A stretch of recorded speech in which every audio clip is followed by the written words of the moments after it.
कांग्रेस की हालत ऐसी हो गई है कि उनकी पार्टी में कब भी टूट जाए तो वो कह देंगे कि पीएम मोदी की वजह से हुआ है। कांग्रेस की हालत ऐसी हो गई है कि नया कोई पार्टी में शामिल होना नहीं चाहता और पुराने एक के बाद एक पार्टी छोड़कर जा रहे हैं। कांग्रेस के नेता भारत जोड़ो न्याय यात्रा निकालकर फिर से राहुल गांधी को लॉन्च करने की कोशिश कर रहे हैं, लेकिन परेशानी यह है कि राहुल लॉन्च नहीं हो पा रहे हैं और पार्टी का बचा हुआ पैसा और बर्बाद होगा।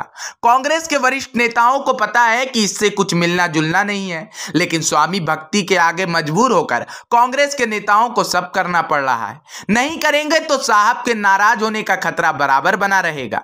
वहीं कांग्रेस से इस्तीफा देकर मिलिंद देवड़ा कांग्रेस की पोल खोल रहे हैं।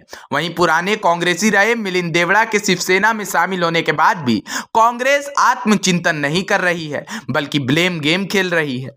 क्या है खबर, बताते हैं आपको इस रिपोर्ट में।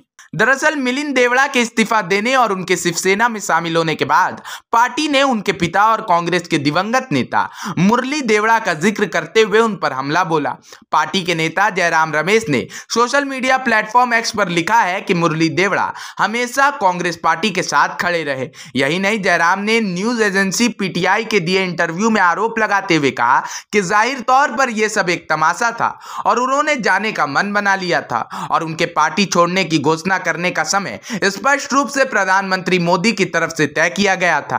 दरअसल एक तरफ राहुल गांधी अपनी यात्रा की शुरुआत मणिपुर से करने जा रहे थे और इस यात्रा के जरिए कांग्रेस भारत को जोड़ने की बात करती है, लेकिन तभी दूसरी तरफ मिलिंद देवड़ा ने पार्टी से इस्तीफा देकर कांग्रेस की मुश्किलें बढ़ा दी, क्योंकि कांग्रेस को उम्मीद थी कि भारत जोड़ो न्याय यात्रा के शुरू होने पर मीडिया में हर तरफ राहुल गांधी की चर्चा होगी। लेकिन पार्टी के बड़े युवा नेता मिलिंद देवड़ा के इस्तीफे की खबर मीडिया में खूब चली।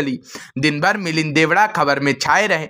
राहुल की यात्रा के शुरू होने के साथ ही मिलिंद देवड़ा के इस्तीफे ने कांग्रेस के मंसूबों पर पानी फेर दिया और जनता में यह संदेश गया कि राहुल गांधी कांग्रेस पार्टी को जोड़कर एकजुट नहीं रख पा रहे हैं तो वो देश को कैसे जोड़ेंगे। कांग्रेस की यात्रा सिर्फ राहुल गांधी को भारतीय राजनीति में लॉन्च करने का एक और प्रयास है, जिसके शुरू होते ही मिलिंद देवड़ा के इस्तीफे से राहुल गांधी की सियासी लॉन्चिंग पर ग्रहण लग गया है। यही वजह है कि मिलिंद देवड़ा के इस्तीफे से तिल मिलाकर कांग्रेस के नेता जयराम रमेश ने यह कहा है कि मिलिंद देवड़ा के इस्तीफे की टाइमिंग पीएम मोदी ने तय की है।